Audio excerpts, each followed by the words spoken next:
নমস্কার সবাইকে, মামুনির রান্নাবাটির রান্নাঘরে সবাইকে স্বাগত।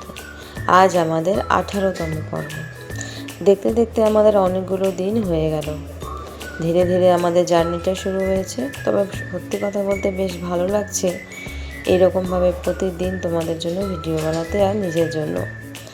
আজ আমাদের রান্নার রেসিপিতে তেমন বিশেষ কিছু নেই, নিরামিষ তরকারি আর ঢ্যাঁড়স ভাজা আর ভাত। তো আমাদের প্রতিদিন এই রেসিপি কি রান্না হবে সেটা নিয়ে কিন্তু একটা দুশ্চিন্তা থাকে, যেটা আমরা প্রথমেই বলেছিলাম। তাই তোমরা যদি মনে করো যে আমাদের এই মিনি কিচেনের মধ্যে তোমাদের পছন্দের কোনো ডিশ হোক বা তোমাদের পছন্দের কোনো রেসিপি হোক, তোমরা কিন্তু কমেন্ট করে জানাতে পারো। আমরা কিন্তু ট্রাই করব সেই রান্নাগুলোকে তুলে ধরার।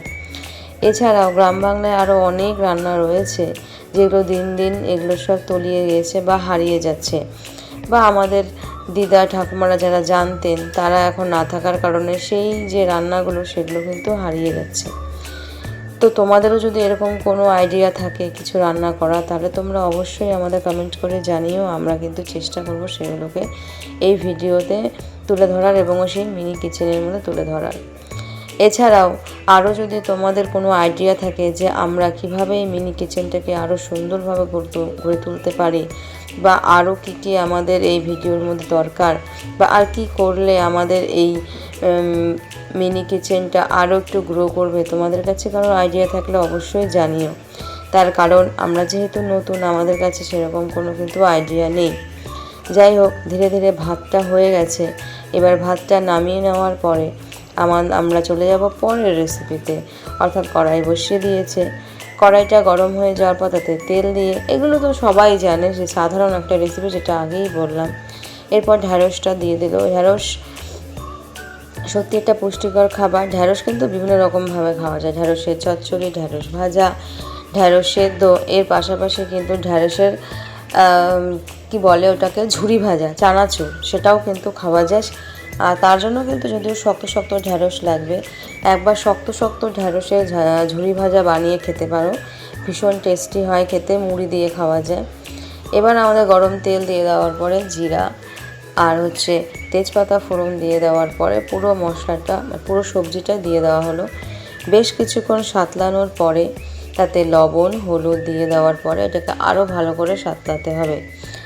আর এই যে প্রত্যেকটা সবজি যে ছোটো ছোটো করে কেটে দেওয়া হয়েছে, মা বলে যে সবজি যত বড় বড় করে কাটবে তত নাকি তার গুণগত মান বজায় থাকে, কিন্তু এখানে বড় বড় করে দেওয়ার উপায় নেই, ছোটো ছোটো করে দেওয়া হয়েছে। এই যে যারা ডায়েট করে বা যারা ভাত কম খায়, তাদের জন্য কিন্তু এই ধরনের সবজি কিন্তু খুবই ভালো।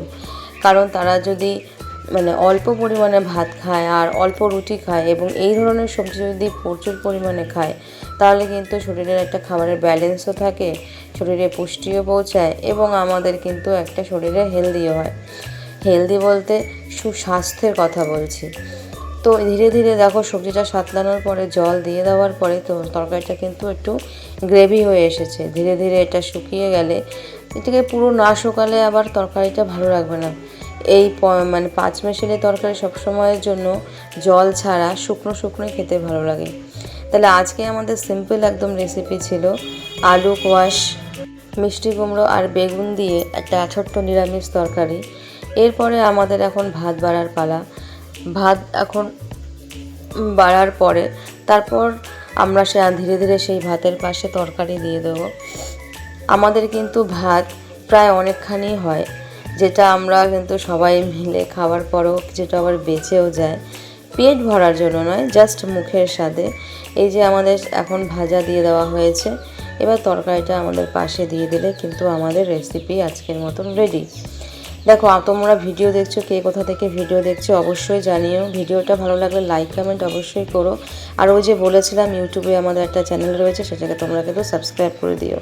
ঠিক আছে, আজকের পর্যন্ত এখানেই রাখছি। তোমাদের সকলের সাথে দেখা হচ্ছে আগামী পর্বে। ততক্ষণের জন্য টাটা।